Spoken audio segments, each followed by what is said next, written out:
রাজধানীর বাস টার্মিনালে নেই যাত্রীর চাপ, তবু আছে অতিরিক্ত ভাড়া নেওয়ার অভিযোগ। পরিবহন সংশ্লিষ্টরা বলছেন, ঢাকায় ফেরত আসা বাসগুলোতে যাত্রী না থাকায় লোকসান দিয়েই রাস্তায় গাড়ি নামাতে হচ্ছে। ভাড়া নিয়ন্ত্রণে রাখতে যথাযথ মনিটরিং দরকার বলে জানিয়েছে যাত্রী কল্যাণ সমিতি। আর বুধবার বগুড়ার সান্তাহারে ট্রেন দুর্ঘটনার ফলে কমলাপুর থেকে উত্তরাঞ্চলের কয়েকটি ট্রেনের শিডিউল বিপর্যয়ে দুর্ভোগে পড়েছেন সাধারণ যাত্রীরা। অনুপ পিয়ালকে সাথে নিয়ে মানিক শিকদারের রিপোর্ট। নায়াসিনামাইড ও স্যালিসাইলিক সমৃদ্ধ লিলি ফেস ওয়াশ, যা ফেসের ডেড স্কিন সেল দূর করে দেয় দ্বিগুণ ফাস্টার ব্রাইটেনিং।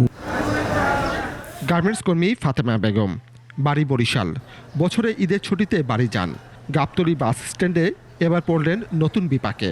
700 টাকার টিকিট বাধ্য হয়ে কিনতে হলো 1000 টাকায়। আমার বাবার বাড়ি বরিশাল, বুঝছেন, বরগুনা। তখন আমরা গেছি 700-800 টাকা ভাড়া হয়েছে, আর এখন আমাদের ভাড়া নিচ্ছে 1000 টাকা। ফাতেমার মতো অনেকেই বাসের ভাড়া নিয়ে পড়েছেন বিড়ম্বনায়। তবে গাবতলী বাস টার্মিনালে নেই আগের মতো যাত্রী চাপ, তবুও ভাড়া বেশি নেয়ার অভিযোগ। নর্মাল দিনে হচ্ছে 390 টাকা করে নেয়, আজকে হচ্ছে 500 করে নিচ্ছে। রাবিয়া পরিবহন 500 করে। এরা বলছে যে ভাড়া আসলে এটাই। আমি বললাম যে কিছু কম রাখেন, বলছে না ভাড়া এটাই। যাত্রী না পাওয়ার কথা জানান পরিবহন সংশ্লিষ্টরা। তারা বলেন, ঢাকায় ফেরত আসা বাসগুলোতে যাত্রী থাকে না। আপ ডাউন মোটামুটি যে কটা হয় তার রাস্তায় খরচ হয়ে যায়। মালিক পাচ্ছে না, চারা নাও না। গতকালকেও সিট ছিল, আজকেও পর্যাপ্ত পরিমাণ সিট আছে, একদমই টার্মিনাল জনশূন্য। বাস টার্মিনালের এমন পরিস্থিতি দেখে সড়ক পরিবহন মন্ত্রীর সাথে যোগাযোগের চেষ্টা করে 21 টেলিভিশন, কিন্তু ফোন তোলেননি মন্ত্রী। বাড়তি ভাড়া নেওয়া বন্ধে মনিটরিং জোরদারের পরামর্শ দিয়েছেন যাত্রী কল্যাণ সমিতি। এটা ডেলে সাজানো না গেলে এই যে অতিরিক্ত ভাড়া দেয়, নৈরাজ্য যেমন কমবে না, মানুষের পদে পদে হয়রানি এই বিষয়টিও কিন্তু কমবে না। এদিকে বুধবার বগুড়ার সান্তাহারে নীলসাগর এক্সপ্রেস লাইনচ্যুত হওয়ার ঘটনায় প্রভাব পড়েছে ট্রেনের শিডিউলে।